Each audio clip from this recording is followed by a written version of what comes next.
Hello friends, आप सब कैसे हैं। आई होप कि आप सब ठीक होंगे। अभी हम लोग रूट का जोड़, रूट का घटाव, रूट का गुणा और रूट का भाग करना सीखेंगे।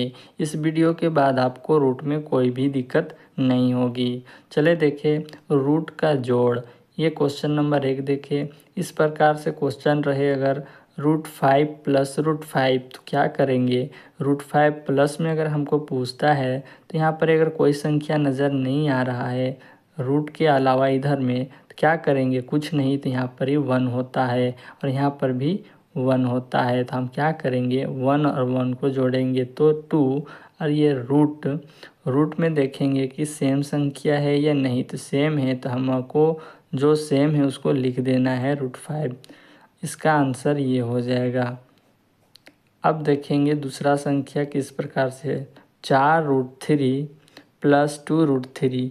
इस प्रकार से अगर क्वेश्चन आपको रहता है तो कैसे हल करेंगे। देखिए पहले बाहर वाले संख्या को जोड़ देना है, 4 और 3 6 रूट।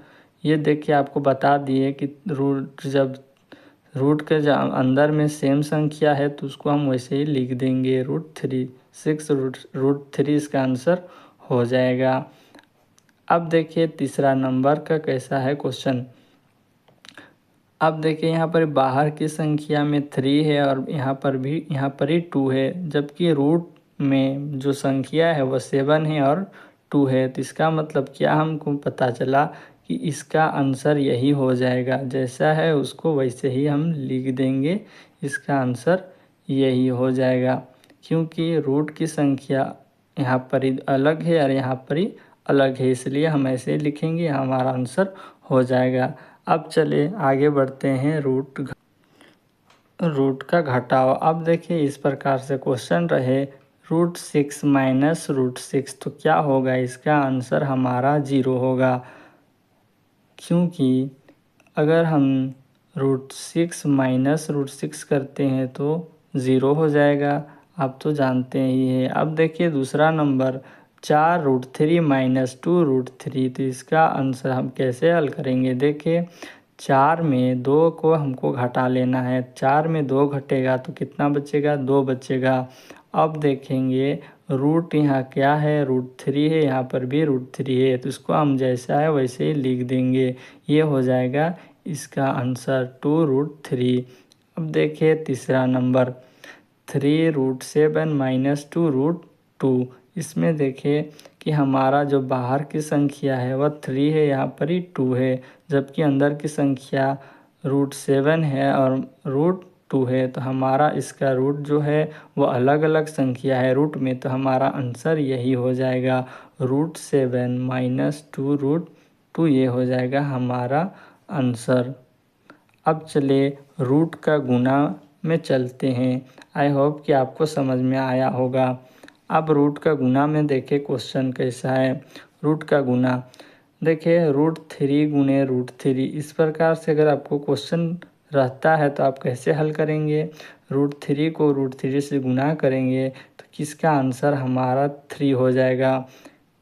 इसका मैं बता दूं एग्जाम्पल में, अगर √2 रहे गुने √2 रहे तो जब इसको हम गुना करेंगे तो क्या हो जाएगा, √4 आ जाएगा। और इसको जब हम अभाज्य गुणनखंड करेंगे 2 दूनी 4 और 2 एकम 2, तो इसका एक पेयर बनता है।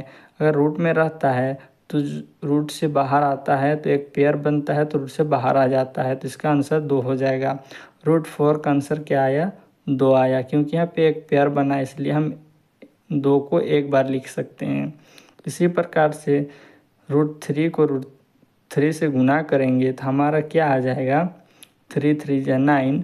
और 9 का भाज्य गुणनखंड जब करेंगे तो जो करते हैं 3 3 जा 9, 3 1 जा 3, इसका भी एक पेयर बना इसलिए हम 3 लिख सकते हैं।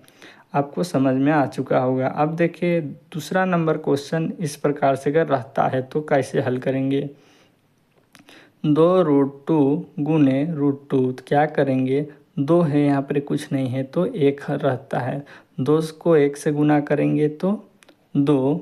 उसके बाद √2 को √2 से गुना करेंगे तो 2, इसका आंसर हो जाएगा 4। आपको मैं आप भी बता दिया कि कि जब √2 के √2 से गुना करेंगे तो क्या होता है, √4 होता है। √4 को हम क्या लिख सकते हैं, 2 लिख सकते हैं। उसी प्रकार से ये √2 को √2 से गुना करेंगे तो हमारा क्या हो जाएगा, 2 हो जाएगा। और ये बाहर वाले 2 को गुना करेंगे 2 से तो यह 4 बन जाएगा। यह हमारा आंसर हो जाएगा।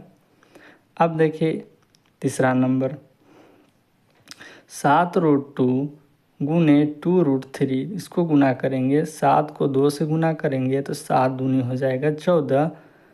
अब उसके बाद रूट लगाएंगे, ये √2 गुने ये √3। अब देखिए √14 गुने 3 दूनी 6 √6, ये हो जाएगा हमारा आंसर 14 √6 आंसर हमारा हो जाएगा। अब चले आगे बढ़ते हैं। अब देखिए रूट का भाग। अब रूट का भाग का क्वेश्चन अगर इस प्रकार से रहे तो कैसे हल करेंगे, देख सकते हैं। √2 डिवाइडेड √2, तो √2 को √3 है, √3 को डिवाइड करेंगे √3 से तो क्या आएगा आंसर। देखिए इस प्रकार से क्वेश्चन को आप इस प्रकार से हल करेंगे, √3 डिवाइडेड √3, तो √3 बटे √3, ये तो कटेगा क्योंकि बटे में आ जाएगा तो ये इसका आंसर हमारा 1 आ जाएगा। 3 1 जा 3, एक बार में इसका आंसर हमारा 1 हो जाएगा। उसके बाद देखिए दूसरा नंबर का आंसर क्या आता है। इस प्रकार से क्वेश्चन रहे तो आप क्या करेंगे, 3√5 बटे में कर देंगे √5 को, ये √5 सेम है, ये कट जाएगा, 3 बच जाएगा, इसका आंसर हो जाएगा 3। उसके बाद देखिए 4√12 डिवाइडेड 2√3, तो इसको क्या करेंगे, 4√12 बटे 2√3। अब देखिए 2 के टेबल में 4 जाएगा तो क्या करेंगे, 2 दूनी 4, ये कटा। 3 के टेबल में 12 जाएगा 4 बार में, 3 चौके 12, तो इसका आंसर हमारा क्या आएगा, 2√4। तो आप जानते हैं कि 2√4 को हम क्या लिख सकते हैं, 2 लिख सकते हैं। इसका आंसर क्या आएगा, 4 आ जाएगा। ये हो जाएगा हमारा आंसर। हेलो बच्चों, वीडियो आपको अच्छी लगी हो तो लाइक और सब्सक्राइब जरूर करिए। आई होप कि आपको समझ में आया हो।